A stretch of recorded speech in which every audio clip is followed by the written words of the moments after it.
Mafia Atiq Ahmad को उम्र कैद की सजा। कौन था उमेश पाल जिसकी किडनैपिंग पड़ी भारी? उमेश पाल अपहरण, हत्या और अतीक अहमद को उम्र कैद तक की पूरी कहानी। उमेश पाल की किडनैपिंग के मामले में माफिया अतीक अहमद और उसके दो अन्य साथियों दिनेश पासी और सौलत हनीफ को दोषी करार देते हुए प्रयागराज की एमपी एमएलए विशेष कोर्ट ने उम्र कैद की सजा सुना दी है। इन्हें कोर्ट ने धारा 364A, 34, 120, 341, 342, 504 और 506 के तहत दोषी मानते हुए ये सजा सुनाई है।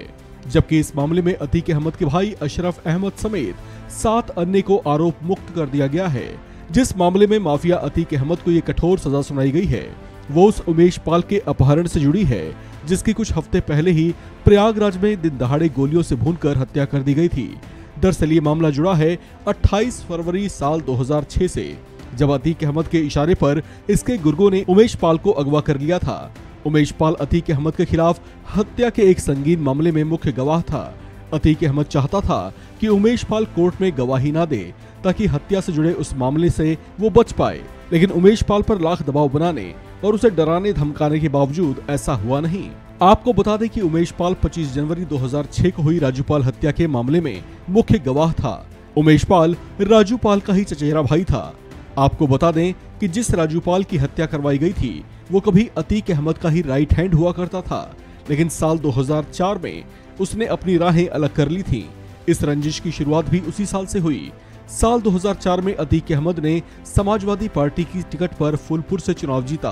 तभी उसका राइट हैंड कहे जाने वाले राजूपाल ने उसका साथ छोड़ा और बीएसपी की टिकट से चुनाव लड़ा और जीत भी गया। ये बात अतीक को बर्दाश्त नहीं हुई कि उसके अपने राइट हैंड कहे जाने वाले राजूपाल ने उसी के प्रभाव क्षेत्र में उसे टक्कर दी है और जीत भी गया। विधायक बनने के करीब 3 महीने बाद ही राजूपाल की हत्या कर दी गई थी। आरोप अतीक अहमद और उसके भाई अशरफ पर लगे थे। साल 2007 में जब यूपी में मायावती की सरकार बनी तो उन्होंने अतीक अहमद पर 20,000 का इनाम रख उसे मोस्ट वांटेड घोषित करा दिया था। 2012 तक वो जेल में भी रहा।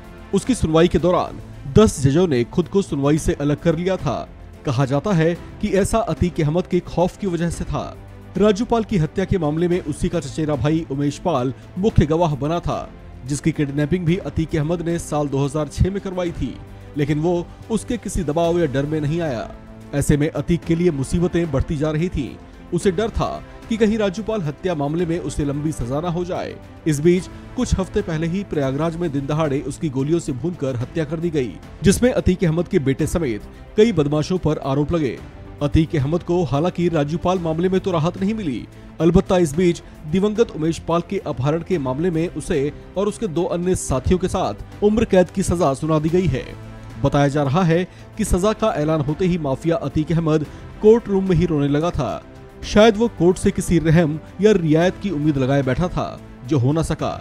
लिहाजा ये सजा मिलने के बाद इसकी बाकी जिंदगी सलाखों और जेल की मोटी और ऊंची दीवारों के पीछे ही गुजरेगी। अपने माफिया भाई अतीक को रोता हुआ देख अशरफ अहमद की आंखों से भी आंसुओं की धार फूट पड़ी और उन्हें रोते रोते ही कोर्ट रूम से बाहर लाया गया। मीडिया रिपोर्ट्स के मुताबिक जब ये कोर्ट रूम से बाहर लाए जा रहे थे तब कुछ वकीलों ने इनके साथ धक्का मुक्की भी की। इस खबर में फिलहाल इतना ही। बाकी अपडेट्स के लिए बने रहिए वन इंडिया हिंदी के साथ।